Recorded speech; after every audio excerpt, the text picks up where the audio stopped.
Hello, everybody, and welcome to the Another People Party. Every day every Friday or every other Friday, I try to introduce new people into the disabled or non-disabled community that are being faithful with their walk with Jesus. Today, I have the unique and wonderful opportunity to introduce Candida Sullivan. I first heard about Candida when her in her interview with Mark Prizik on PDNet, and she has a very unique story about her acceptance with her disability, and she's here to talk to us about that. Welcome, Candida. Thank you so much, Debbie, for having me. First, can you explain your syndrome to readers? I know it's called amniotic syndrome, but what is that?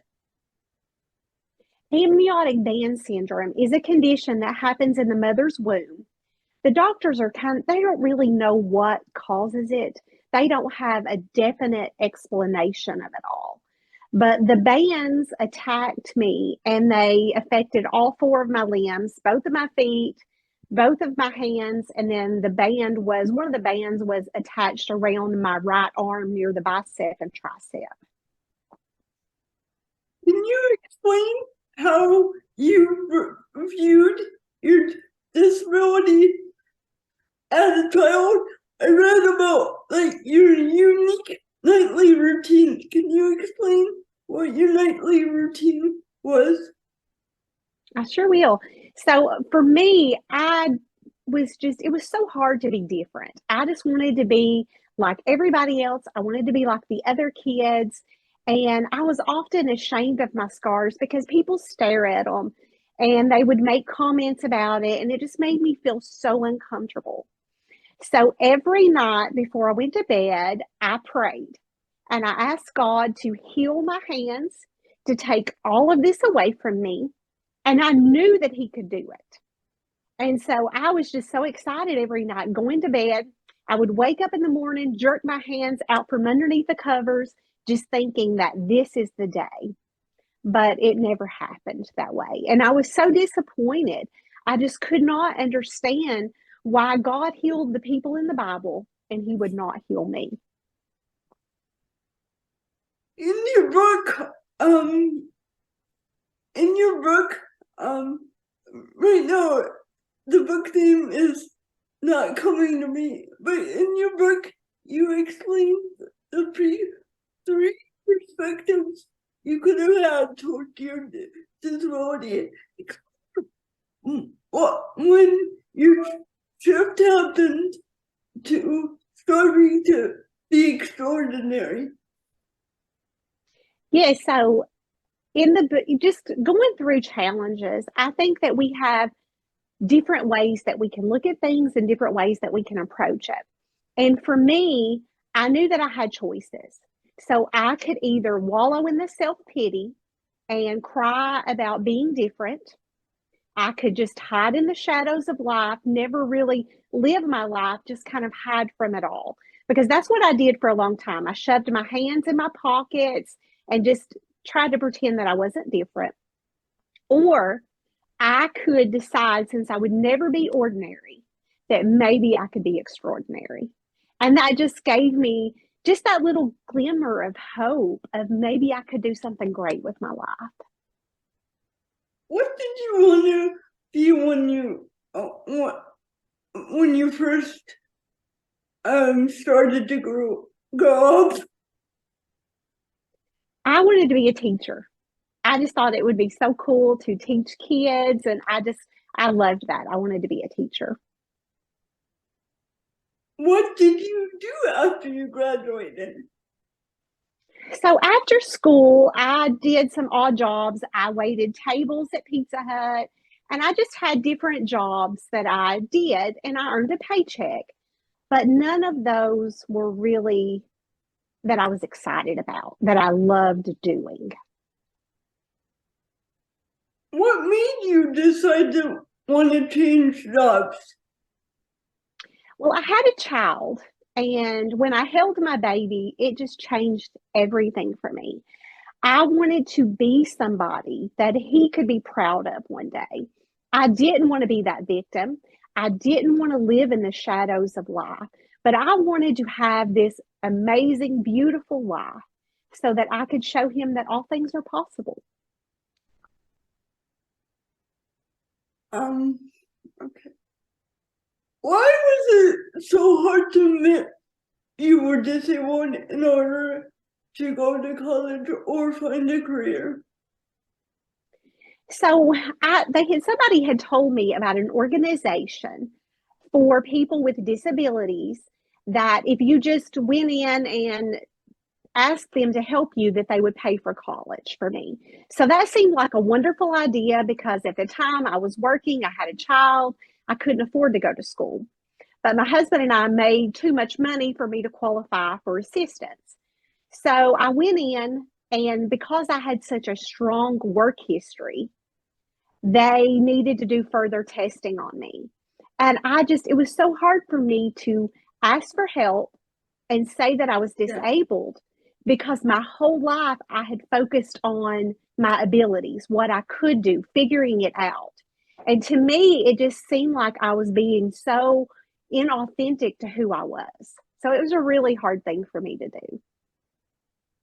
In your life, you had a lot of people that surrounded you, and one person in particular, your papa, you read him out and you tell about why you felt so close to him. Can you explain that? Yes, so my papa was injured in the war. So he lost some of his fingers as well. So he was the only person that I truly knew that had some difference with their fingers as well. So I felt like we shared this common bond, although we never really talked about it. And when he died, it was just that moment of I felt really alone, and I wish I would have asked him questions about it. And at the funeral home, they fixed him to where his hand was showing. And I just wondered why they didn't hide that because I was still at that time hiding my hands. So there was just a lot of emotion with all that for me. Why do you think it was so easy for your um grandfather to accept his disability and you not so much? I think that he saw his scars as, I mean, he was in war and these were just battle scars. And I think that he saw them as I'm alive to still be with my family. And so I think he saw his differently than how I saw mine. I saw mine as kind of a curse, don't know why this happened to me, don't know why I have to be this way. So I feel like he had a purpose for his, and I still didn't know what mine was. Um, in your book, you talk a lot about how that shift happened and how writing became more central in your life. How did you discover your passion for writing, and what was the first poem you wrote? So I discovered it. I tried to go to college, and because they sent me for testing, I passed all the tests. And the state that I lived in declared that I was above average, that I was not handicapped, I was not disabled once they tested me, so they wouldn't pay for college. And so at that time, I was just kind of devastated. I was thinking, what in the world am I going to do with my life now? And so it was just, I had all of this pain. I'd had a new baby. I had dealt with the loss of my papa, and there was just so many things going on at once. And it was just one night I felt like God wanted to talk to me. Sometimes I have those moments with Him. It's just where I feel Him and I know that He wants us to talk. And it was that night. And He just encouraged me, which before that I had prayed and I had asked Him to give me something special that I could use to help other people. And that night he led me to write a poem. And I just poured all of this heartache I had down onto the paper. And it was so powerful for me because I got it out of my body, out of my mind, and put it on paper. And just reading it back, it was just it just showed me how powerful our words and writing could actually be. In your book, you talk a lot about how you felt about your disability. But you also talk a lot about how your parents felt. How did your parents feel when how did your parents feel about your disability, and how did your parents explain your disability to you as a child? What did you think when others said it was just an accident, and why was it so important for you to find out a label to your disability? Because up until that point, you hadn't really put a name to your disability, right? Yes, that's correct. So So, how did your parents explain your disability to you as a child?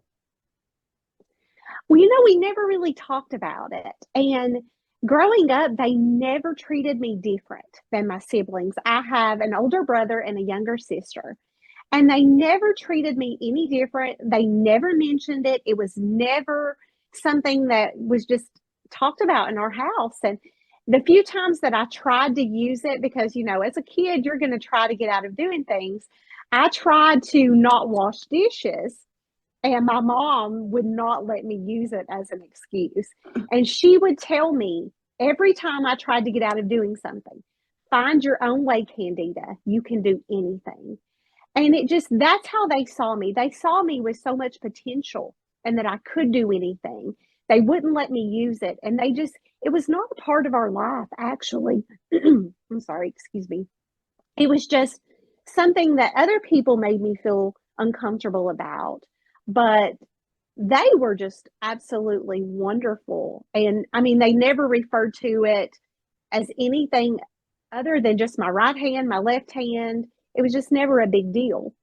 But other people made me feel bad because they stared at me and they talked about it.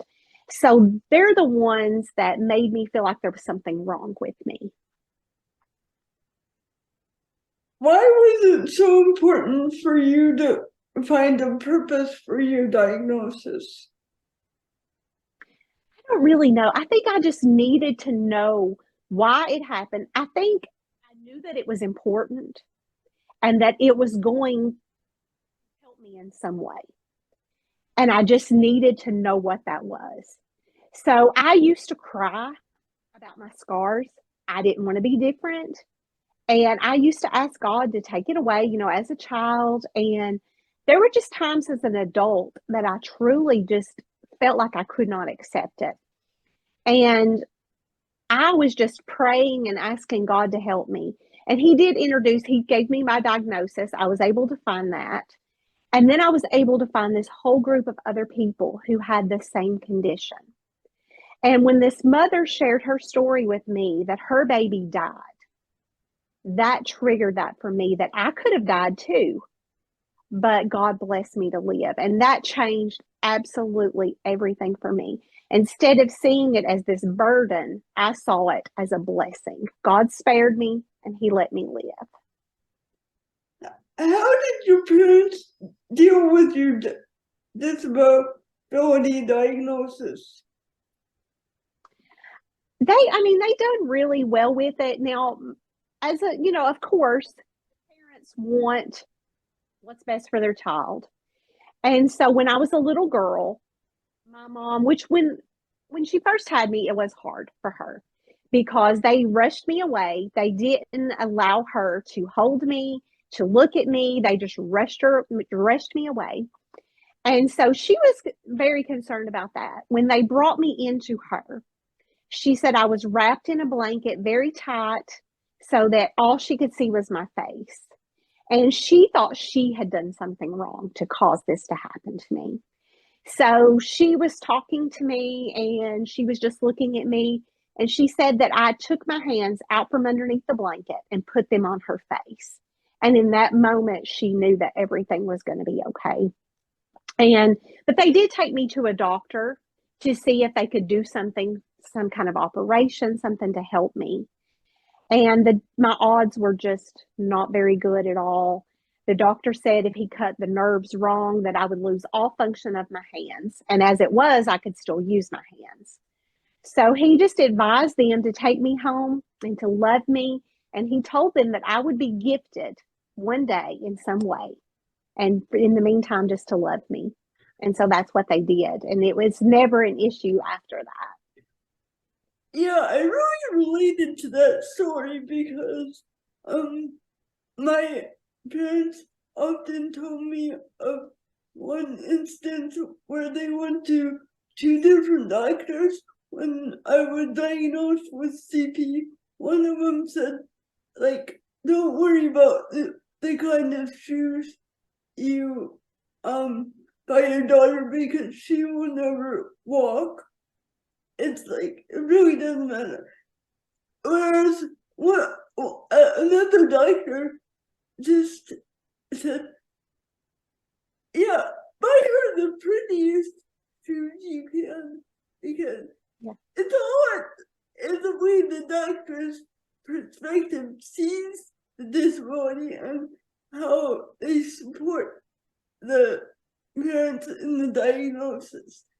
So I found that very relatable and very interesting.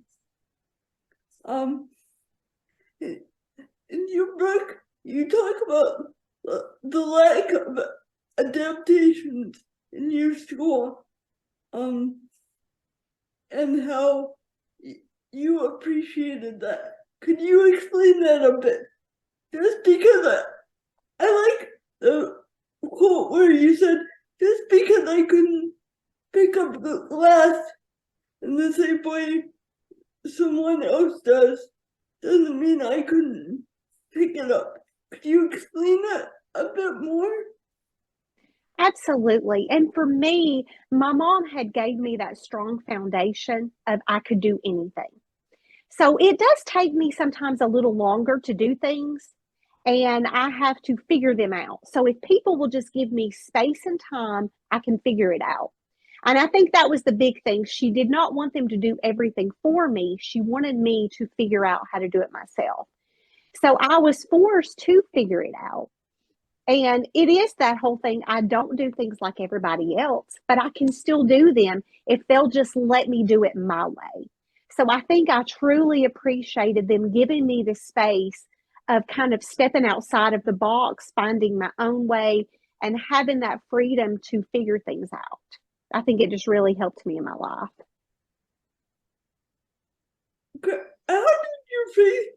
How did you feel the faith develop and grow as you were growing up? Like, how did it change and develop as you became an adult?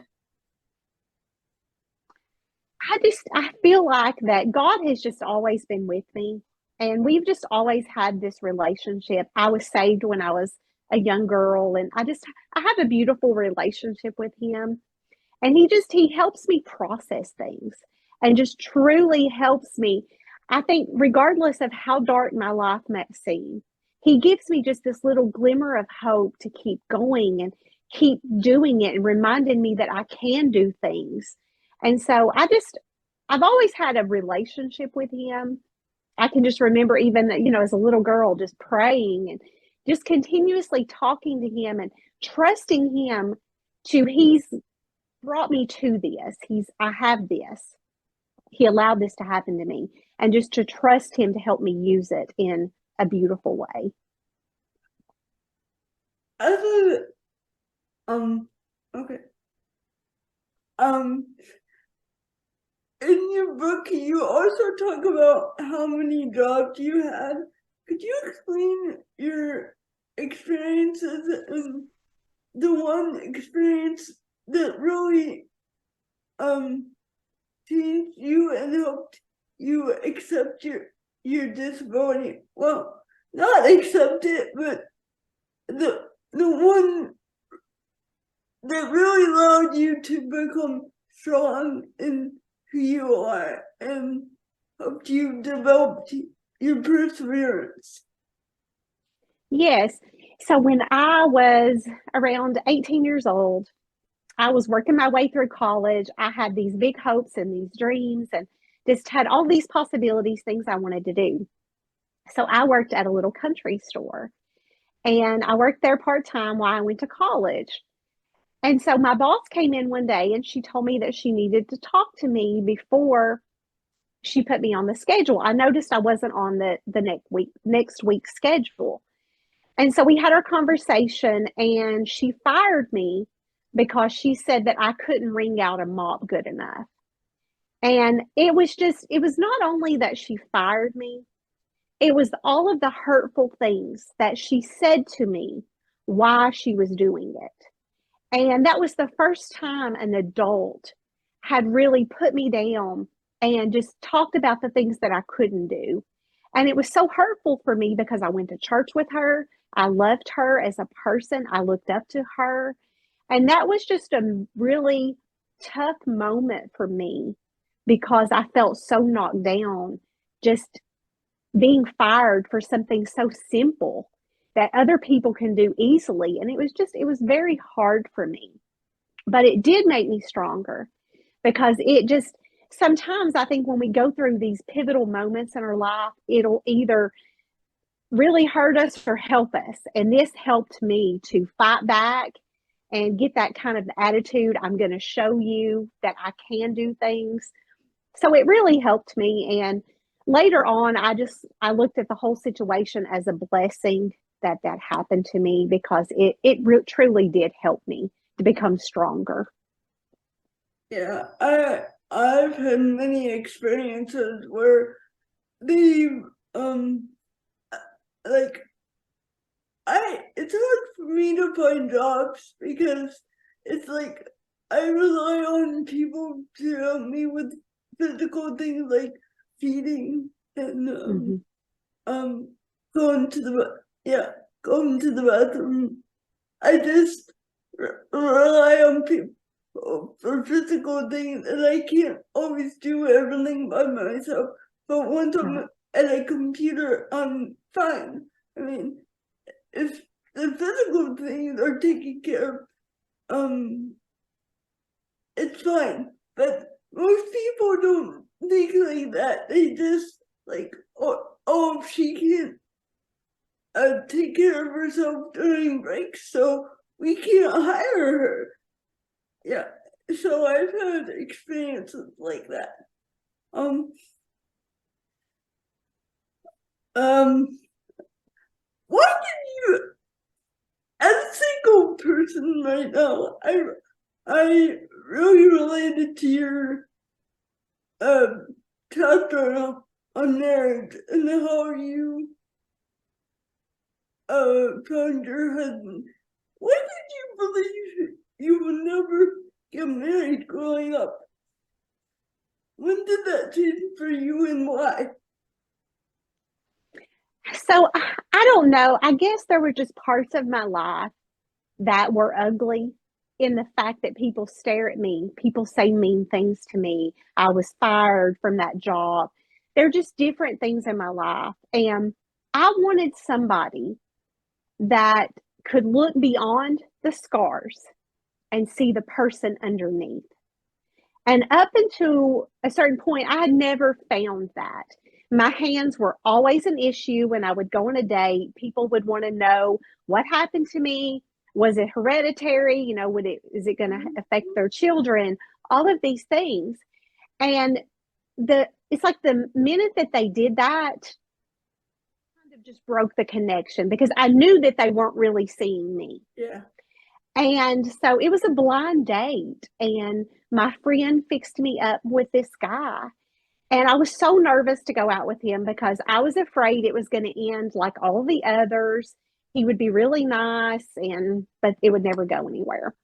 But we went out, and he never mentioned my hands. And I was just in awe because everybody else, it was kind of an issue, and he never did. And I thought, he can't see it yet. And I was just so nervous. And every day I would think, this is the day he actually sees my hands. And then he breaks up with me because he realizes this is something he can't deal with. And we were on a date, and he picked my hand up and he kissed it. And it was just such a beautiful moment. He never once asked me what happened to me, but he showed me that he saw it, but it did not matter at all. And so we were married later, and he never asked me about my hands. And today is actually our anniversary. We've been married for 25 years, and every single day he makes me feel like I'm the most beautiful woman in the world. This is a perfect question to end on, actually. It being your anniversary and all, but could you tell us about I think it was your first anniversary gift in the love plant? Yes, so this is one of my favorite stories to share. And I'm glad we're sharing this at the end because it usually makes me cry. I've told this story in so many speeches and so many times, but it's still very special to me because it was just such a great moment in my life. So when we were married, early in our marriage, we were very, very poor. And so he had asked me what I wanted for our anniversary that year. And I told him just a simple house plant. I knew we couldn't afford much. I had been wanting a house plant, and I thought this is the perfect gift. So I worked day shift, he worked night shift. And he come in early that morning, woke me up. I come through, and when you're really poor, you don't get a lot of gifts. So I was like so excited to be getting a gift. And I walk through, he flips the light on, and my mouth just hangs open because this plant is nothing like I had envisioned. It looks like it's dead. It has brown leaves on it in places. Some of them are falling off. And I'm just kind of in shock. And I'm looking kind of confused. And he's confused because he thought I was going to be so excited about this plant. So he asked me, he's like, didn't you want a plant? And I said, I did, but I wanted one with like green, shiny leaves, and I wanted this beautiful plant. And so he pulled me into his lap, and he told me that when he went in to buy the plant, he saw all of these beautiful plants, and he knew somebody else would buy them. And then he saw this one, and he knew nobody would want it. And he said that's how he felt before he married me. He felt like he was dying, and my love saved him. So he thought maybe I could save the plant as well. So I bought a new container. I transplanted it. I loved on this plant, and it turned into the most beautiful plant I had ever seen. And so we called it our love plant because we both felt like we didn't deserve each other. And we had both prayed in our life that God would send us somebody special to love. And he joined us. I know that without a shadow of a doubt. And it's just, that plant grew just like our love. And it was just a wonderful, wonderful story to share and just experience to have. Wow, that was an amazing story. It made me emotional just reading it and like reading it on Kindle. We talked a lot about your book, so I'm just gonna do a little plug here. It's Underneath the Scars by Candida Sullivan, and people can find you on TikTok. Is that correct? Yes. So, thank you for joining us today. Uh, for Faithful Friday. It was amazing talking to you. But as I say to all my viewers every time I sign off, I love you, but God loves you more. Thank you for joining us again at People Friday, and I'll see you on Monday. Thank you so much, Deb, and thank Followers, you. thank you.